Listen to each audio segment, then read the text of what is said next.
बिस्मिल्लाहिर्रहमानिर्रहीम।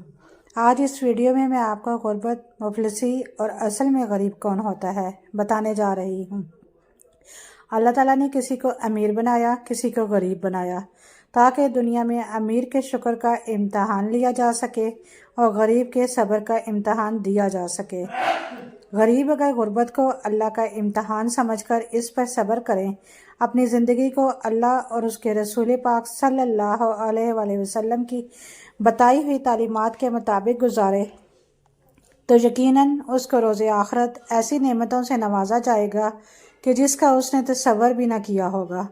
और इसी तरह अमीर अगर अपने माल दौलत पर अल्लाह का शुक्र अदा करे, उसको अल्लाह की नेमत समझे और अपने माल को अल्लाह की राह में खर्च करे, सखी हो, अपनी दौलत पर गरूर और तकब्बर ना करे, तो यकीनन ऐसा माल और दौलत भी उसके लिए अखराजात आखिरत की निजात का बायस बनेगा।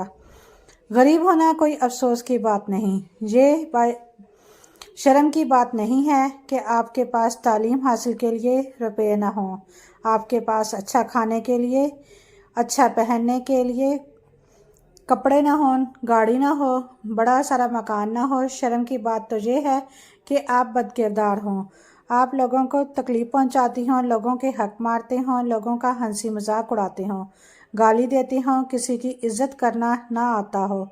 काबिल शर्म चीज़ें तो ये हैं, गुर्बत कोई काबिल शर्म चीज़ नहीं।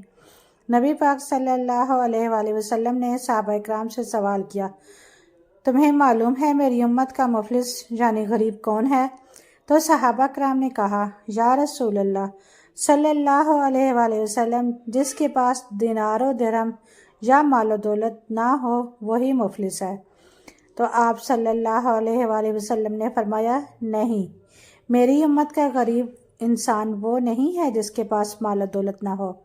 मेरी उम्मत का मुफलिस तो वो होगा जो रोज़े क़यामत नमाज़ों के ढेर लाएगा, इबादत, ज़कात और हज के ढेर लाएगा, जो अल्लाह का हक पूरा अदा करके आएगा और इसको मालूम होगा कि मैं तो ज़रूर जन्नत में जाऊंगा।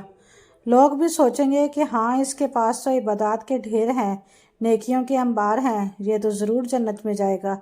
और फिर अल्लाह अपने मामलात का फ़ैसला कर देगा और वो शख्स जन्नत की उम्मीद में आगे बढ़ेगा कि मजमे में से एक शख्स बोलेगा, ऐ अल्लाह, उसने दुनिया में मेरा हक मारा था। कोई कहेगा उसने मेरा दिल दुखाया था, कोई कहेगा उसने मुझे गाली दी। तो अल्लाह पाक फरिश्तों को फरमाएगा कि उसकी नेकियां लेकर उन लोगों को दे दी जाएं जिनके हकूक़ उसने मारे थे, जिनका दिल उसने दुखाया था या जिसको उसने गाली दी थी। इतने में फरिश्ते कहेंगे कि अल्लाह, उसकी नेकियां तो ख़त्म हो गईं, हालांकि साइलों के सवाल अभी बाकी हैं। तो फिर अल्लाह फरमाएगा, अब इन लोगों के गुनाह इसके अमाल में डालते जाओ। और फिर नतीजतन वो मुंह के बल घसीटता हुआ जहन्नम में डाल दिया जाएगा। सारी दुनिया के माल दौलत भी जमा हो जाए तो एक नेकी नहीं खरीदी जा सकती। इसी तरह मालूम होता है कि दौलत होने के बावजूद दुनिया में लोगों का हक मारने वाले असल में गरीब हैं। जिस तरह ज़कात से इंसान का माल पाक होता है, इसी तरह ज़कात से कितने गुरबा की कई मुश्किलात हल हो सकती हैं और तरक्की की राहें हमवार हो सकती हैं। जब मालदार लोग ज़कात नहीं देते तो फिर इज़्ज़त नीलाम होती है। जब इंसान सब कुछ अपने ऊपर लगाने का शौक़ पैदा कर लेता है तो फिर डाके और चोरियां होती हैं, कत्लो गारत शुरू हो जाते हैं। और जब ऐसा होता है तो मालदारों में तकब्बर पैदा होता है और गरीबों में जुल्म पैदा होता है। हज़रत अली रज़ी अल्लाह ताला अन्हु का फरमान है, अगर मुफलिसी और गुर्बत मुझे किसी शक्ल या वजूद में नज़र आ जाए तो कुफ्र व बातिल से पहले मैं इसे कत्ल करूँगा, क्योंकि अफलास व गुर्बत ही वो चीज़ है जो इंसान को सबसे ज़्यादा कुफ्र की तरफ लेकर जाती है। हज़रत अली रज़ी अल्लाह ताला अन्हु फरमाते हैं, ऐसी गुर्बत पर सब्र करना जिसमें इज़्ज़त महफूज हो, इस अमीरी से बेहतर है जिसमें ज़िल्लत और रुसवाई हो। हज़रत अली ने का फरमान है कि जब तुम दुनिया की मुफलिसी से तंग आ जाओ और रिज़्क़ का कोई रास्ता ना निकले तो सदका देकर अल्लाह से तिजारत करो। अमीर और गरीब का जेब के माल से नहीं पता चलता, उनके ख्यालात इन दुनियादार लोगों से अच्छे हैं जो अपने ख्वाब तोड़ते हैं पर किसी का दिल नहीं तोड़ते। बहुत अमीर देखे जो माल जमा करते हैं, उनके बैंक भरे रहते हैं और उनके दिल खाली रहते हैं।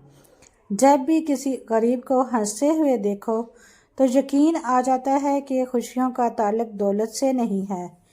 وفا ہے ریاست اپنی پھر بھی ہم غریب ٹھہرے، وفا ہے ریاست اپنی پھر بھی ہم غریب ٹھہرے، بے وفائی کا تاج پہنے کتنے ہم نے نواب دیکھے۔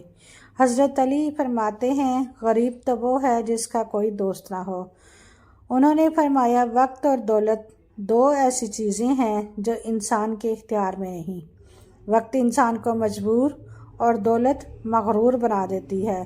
آج کل کے معاشرے میں لوگ بچوں کے رشتے کرتے ہوئے بھی اسٹیٹس، مال و دولت، رتبہ اور مقام دیکھتے ہیں۔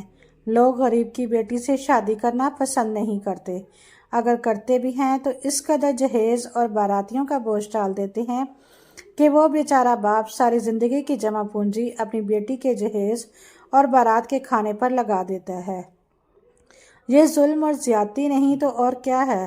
ایسی ظالم رسم و رواج کو ختم کرو، آسان بناؤ شادی بیاہ کو، تاکہ غریب کی بچیوں کے گھر بھی بچ سکیں۔ اگر بیٹے مل گئے ہیں، مال و دولت مل گیا تو فرعون اور نمرود نہ بنو۔ کیا کریں وہ بیچارے غریب؟ آج کل لوگ لڑکی سے شادی نہیں کرتے، اس کے مکان سے شادی کرتے ہیں، گاڑی سے شادی کرتے ہیں، فرنیچر سے شادی کرتے ہیں۔ غریبوں کی بچیوں کی عمریں نکلنے کو آئی ہیں۔ یہ کس نے مشکل کیا؟ ہم نے، آپ نے؟ مال و دولت کے گھمنڈ نے۔ کسی غریب کی بیٹی سے جہیز لینے سے بہتر ہے کہ کسی امیر سے بھیک مانگ لو۔ غربت انسان کو اپنے ہی شہر میں ایسا اجنبی بنا دیتی ہے کہ لوگ پہچاننے سے انکار کرتے ہیں۔ رشتہ دار غریب ہوں تو لوگ وہاں جانا پسند نہیں کرتے۔ رشتہ دار بھی انہی کو کہنے میں مزہ آتا ہے جو لینڈ کروز اور اے سی والے گھر میں رہتے ہیں۔ جو گدا گاڑی چلاتے ہوں، جھونپڑیوں میں رہتے ہوں، وہ تو رشتہ دار ہی نہیں، چاہے حلال روزی کماتے ہوں۔ اپنی محنت مزدوری کر کے تو ظلم و ستم، تکبر اور غرور، اسٹیٹس اور مال و دولت نے رشتہ داریاں ختم کی۔ اگر خلوص، عاجزی، انکساری، درگزر، معافی اور اعلیٰ ظرفی ہوتی تو رشتہ داریاں قائم رہتی۔ کسی غریب کا کب احترام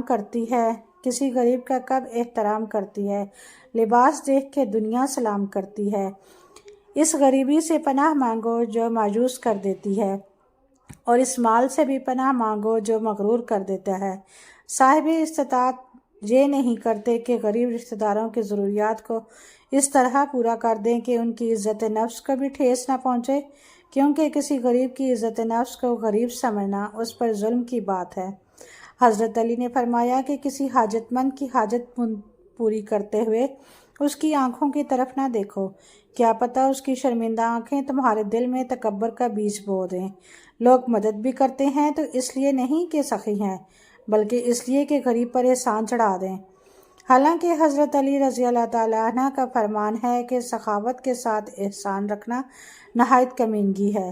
یوں تو لوگ اپنی شان بڑھانے کے لیے، اپنا نام بلند کرنے کے لیے بڑی بڑی محفلیں اعلان کروا کر بھاری بھاری چندے دیں گے، لیکن اپنے خاندان یا گلی محلے میں کوئی سفید پوش ہے، کوئی مفلس ہے، کوئی غریب ہے تو اس کی 500 روپے کی بھی مدد نہیں کریں گے۔ غریب پر احسان کرو، کیونکہ غریب ہونے میں وقت نہیں لگتا۔ حضرت علی فرماتے ہیں کبھی اپنی جسمانی طاقت اور دولت پر بھروسہ نہ کرنا، کیونکہ بیماری اور غربت آنے میں دیر نہیں لگتی۔ غریب کے تو خون میں بھی عجیب مٹھاس ہوتی ہے، جس کو بھی موقع ملتا ہے وہ ضرور پیتا ہے۔ غریب لوگ تو اچھا وقت آنے کی امید میں جیتے ہیں، جبکہ امیر لوگ تو برا وقت آنے کے خوف میں جیتے ہیں۔ جب بھی آپ کسی غریب کو کوستے ہیں تو یہ نہ سوچو کہ آپ اس کی دنیا سنوار رہے ہو، بلکہ یہ سوچو کہ وہ غریب آپ کی آخرت سنوار رہا ہے۔ ہم تو ایک ایسی دنیا میں رہتے ہیں جہاں غریب روزانہ میلوں اپنی خوراک اکٹھی کرنے کے لیے بھاگتا ہے، اور امیر روزانہ اپنی اضافی کھائی ہوئی خوراک کو ہضم کرنے کے لیے بھاگتا ہے۔ مفلسی وہ واحد مسلک ہے جس میں آپ بھوکے کے سامنے محرم کی نیاز، رجب کے کنڈے، ربیع الاول کی شیرنی، داتا دربار کا لنگر یا تبلیغی اجتماع کی دال چپاتی رکھ دیں تو وہ بنا سوال کیے چپ چاپ کھا لے گا۔